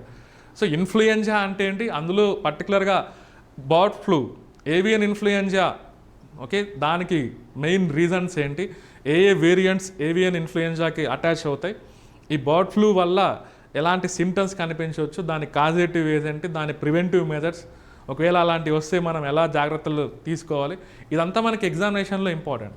గవర్నమెంట్ ఎలాంటి స్టెప్స్ తీసుకోవాలి క్లియర్గా మనం చూస్తే చూడండి.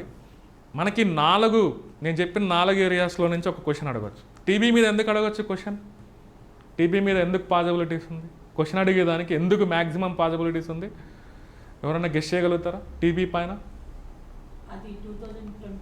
ఎస్, ఓకే 2020 మనం ఎప్పుడున్నాం ఇక్కడ, ఓకే, మనం ఏవి మాత్రం దాన్ని ఫేస్ మీకు క్లియర్గా యాజ్ పర్ WHO రిపోర్ట్, ఇక్కడ మెయిన్ మనం ఏది ఆధారం ఏంటంటే WHO report 28% of TB cases మన ఇండియాలోనే ఉన్నాయి. గతంలో మనం చూస్తే ఏంటిది మరి 2025 లక్ష్యం పెట్టుకున్నాం, అదేమో 2030 లక్ష్యం. Sustainable development goals 2030 target, but మనం పెట్టుకుంది 2025.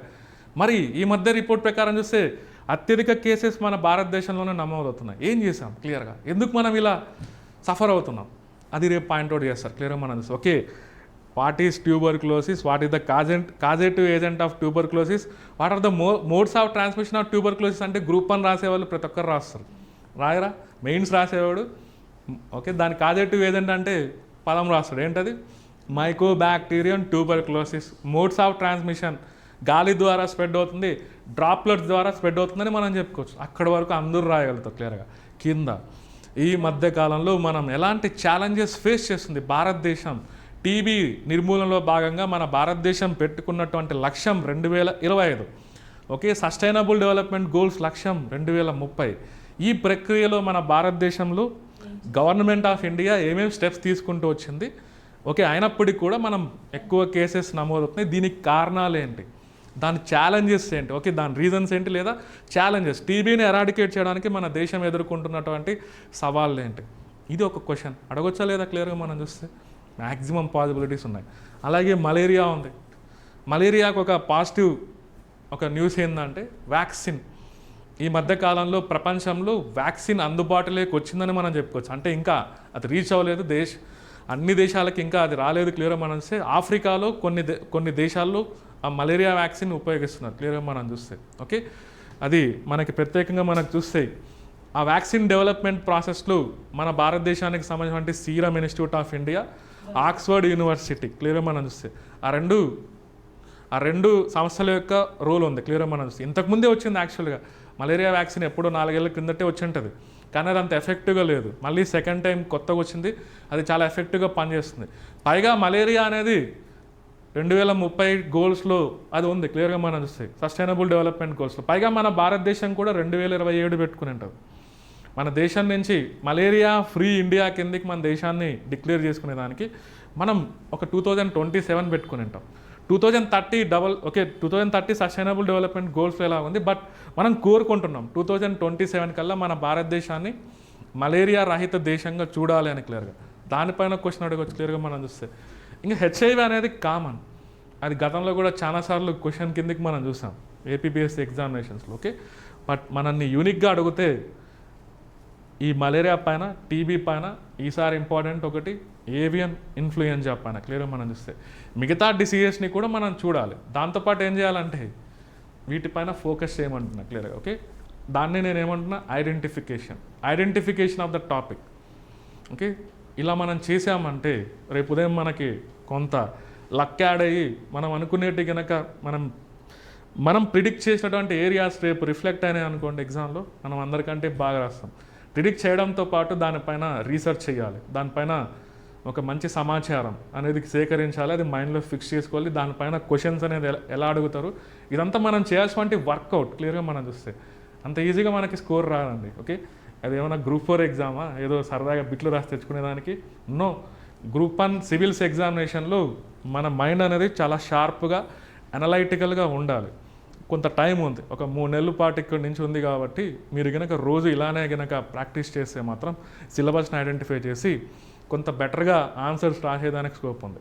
గుడ్డిగా బై హార్ట్ చేయొద్దు. ఇంకొక సజెషన్ ఏంటంటే నాది, చాలామంది ఏం చేస్తారంటే బయట దొరికే ఆన్సర్స్ మెటీరియల్స్, కొన్ని ఇన్స్టిట్యూషన్స్, కొంతమంది ఆథర్స్ రిలీజ్ చేసేటువంటి ఆ క్వశ్చన్ ఆన్సర్స్ కొనుక్కొని చాలా ఇది చదువుకుంటే చాలు ఎగ్జామ్లో వచ్చేస్తనే ఫీలింగ్లో చాలామంది ఉంటారు క్లియర్గా. ఓకే, అలా 10,000 క్వశ్చన్లు చదివినా కూడా వాళ్ళకి రాదు, సరైన ఆన్సర్ రాయలేరు. నేను చెప్పింది మీకు అర్థమైంది అనుకుంటా. ఓకే, ఇదే బుక్స్ ఉన్నాయనుకోండి, ఇంత దీంట్లో ఒక 1000 క్వశ్చన్లు ఉన్నాయనుకోండి, సిలబస్ పైన క్లారిటీ లేకుండా ఓకే దాన్ని ఒక రేషనల్గా అనాలిసిస్ చేసి మనం గనక సైంటిఫిక్ వేలో వెళ్ళకుంటే ఇలాంటి 10,000 క్వశ్చన్ చదివినా కూడా అక్కడ ఏమొస్తుంది, ఒక కొత్త అసలు అది గుర్తుపెట్టుకోగలుగుతామా అలా చదివితే? ఫస్ట్ ఆఫ్ ఆల్ క్లియర్గా నో. నేనేం చెప్తున్నా అంటే కాన్సెప్ట్. ఓకే, ఇచ్చిన సిలబస్ పైన క్లారిటీ, కాన్సెప్ట్స్ అంటున్నాం. ఓకే, దాన్ని మళ్ళీ కరెంట్ అఫైర్స్ లింక్ చేసుకోగలగాలి, ఎబిలిటీ ఉండాలి. అప్పుడే మనం ఆ కాన్సెప్ట్స్ క్లారిటీ ఉన్న తర్వాతే క్వశ్చన్స్, వెంటనే క్వశ్చన్స్. ఓకే, దీని నుంచి ఇప్పుడు ఇందాక మనం టీబీ మీద క్వశ్చన్ ఎందుకు అనుకున్నాం? ఇదంతా అసలు టీబీని ఎప్పుడో మనం ఎరాడికేట్ చేసింటే ఇదంతా మనం మాట్లాడుకునే వాళ్ళమా? నో. ఇండియా ఎప్పుడో పెట్టుకున్న లక్ష్యానికి 2024లోనే అయిపోయింది అనుకోండి. టీబీ రహిత భారతదేశం అని మనం చూసాం క్లియర్గా 2024 ఈ సంవత్సరమే. అప్పుడు అడుగుతాడా? అడగడు.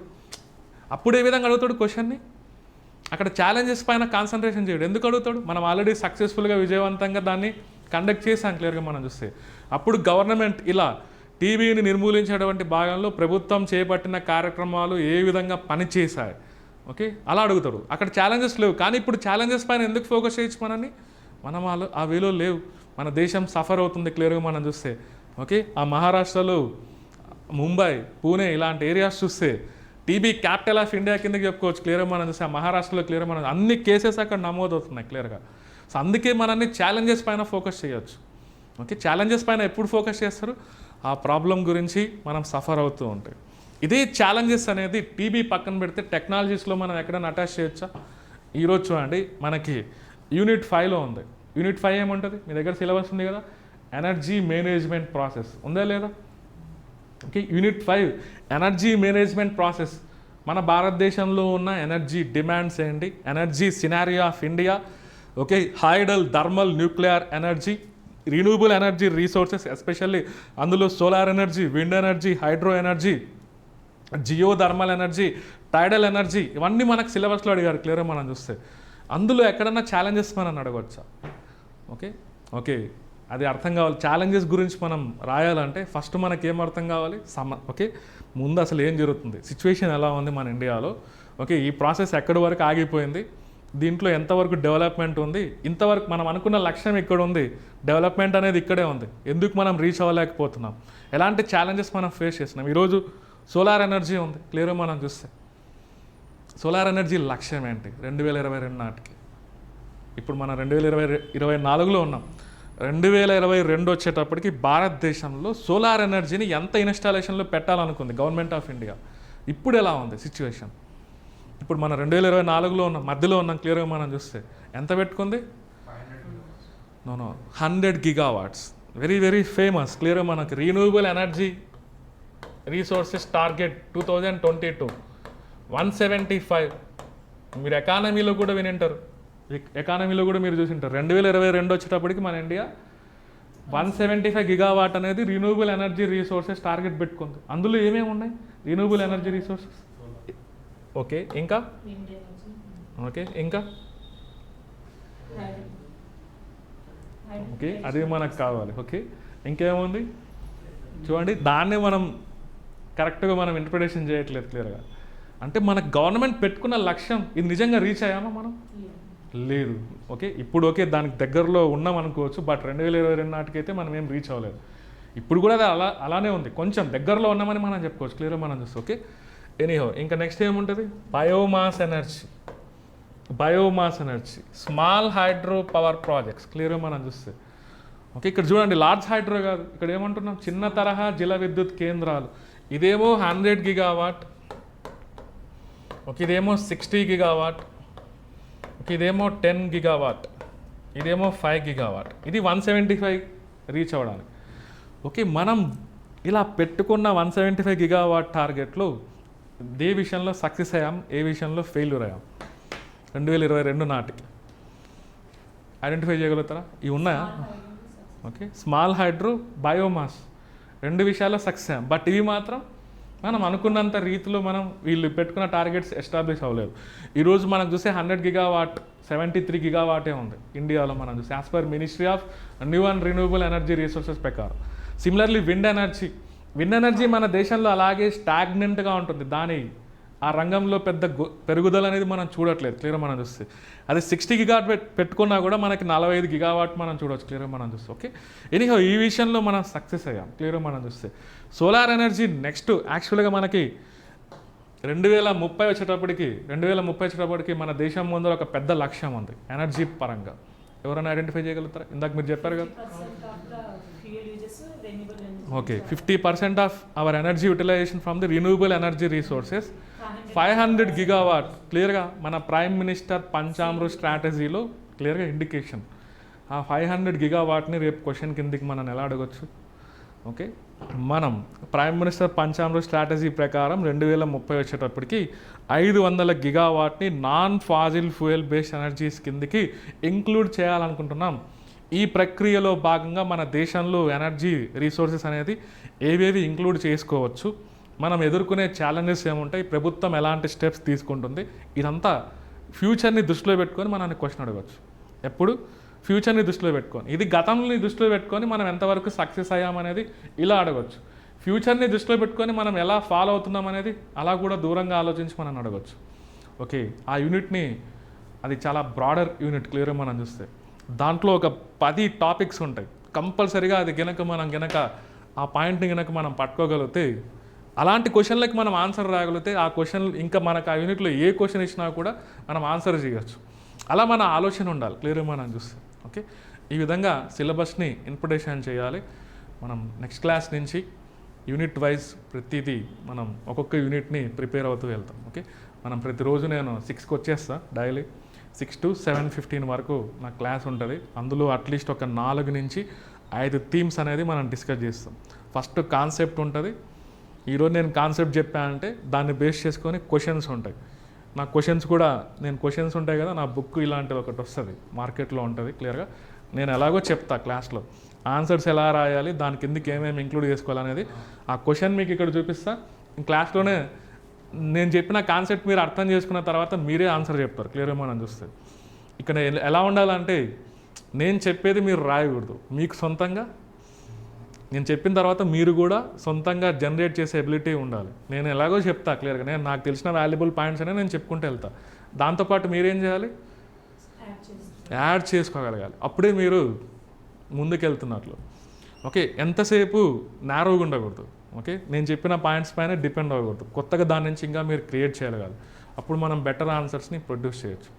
ఓకే, టుమారో నుంచి మనం అలా కంటిన్యూ చేస్తాం. డైలీ 6 to 7:15 వరకు నా క్లాస్ ఉంటుంది. ఓకే, 1 hour 15 minutes ఎన్ని డేస్ పడుతుంది? అది 10 minutesలో కవర్ చేయాలి. నేను అరౌండ్ ఒక 2 months పడుతుందండి. ఒక 50 to 60 days పడుతుంది ఈజీగా. 50 to 60 days అయితే పడుతుంది. బేసిక్ నుంచి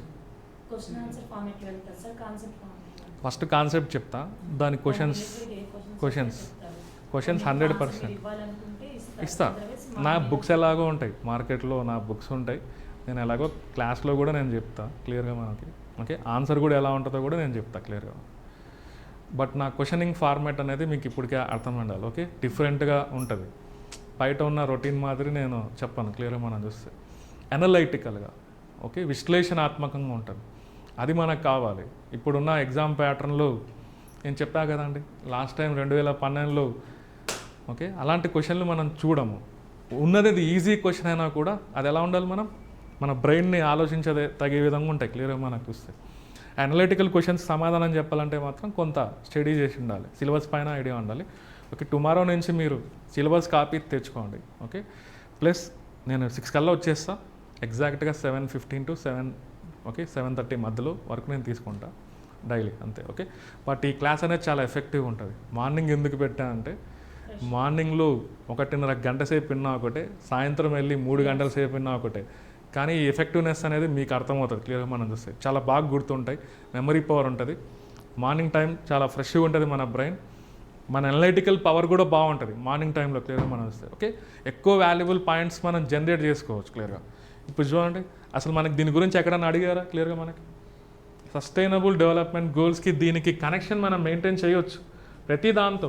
ఈవెన్ ఎనర్జీ సెక్టార్లో ఎక్కడైనా కనెక్టివ్ ఉందా? Connectivity 7th one clean energy, clean and affordable energy. ఇంకొక దాంతో కనెక్షన్ ఉంది, క్లైమేట్ యాక్షన్ 13. ఇప్పుడు మనం యూజ్ చేసే రిన్యూవబుల్ ఎనర్జీ రీసోర్సెస్ని ప్రమోట్ చేయడం వల్ల మన ఇండియా ఏ వేలో వెళ్ళినట్టు, ఆ 13th గోల్ని కూడా టార్గెట్ చేసినట్లు, 7th గోల్ని కూడా టార్గెట్ చేసినట్లు. ఆ పాయింట్స్ మనం అక్కడక్కడ యూజ్ చేయాలి సిచ్యువేషన్ వచ్చినప్పుడు క్లియర్లీ. ఓకే, ఈ వేలో మనం ముందుకెళ్తాం. ఓకే, డైలీ ఒక 1 hour 15 minutes క్లాస్, ఒక 4 themes అయితే ఉంటాయి క్లియర్గా మనకు. ఓకే, నేను చెప్పే థీమ్స్ మీరు ఫాలో అయినా చాలు ఎగ్జామ్లో. ఓకే, తర్వాత మీ ఇష్టం ఏదైనా ప్రిపేర్ అవ్వకండి, బట్ నేను చెప్పే థీమ్స్ ఫాలో అవుతే మాత్రం మీరు అందరికంటే బాగా రాస్తారు ఎగ్జామినేషన్. మీకే అర్థమవుతుంది. బయట మీరు టెస్ట్ సిరీస్ నా దగ్గర కాకుండా బయట ఎక్కడైనా టెస్ట్ సిరీస్ రాయండి కావాలంటే, నా క్లాస్ విన్న తర్వాత మీరు చూసుకోవచ్చు. నా క్లాస్ విన్న తర్వాత దానికి కనెక్టివిటీ, ఆన్సర్స్ మీరే ఈజీగా రాయగలుగుతారు క్లియర్గా మనం చూస్తే. Okay, you will meet tomorrow.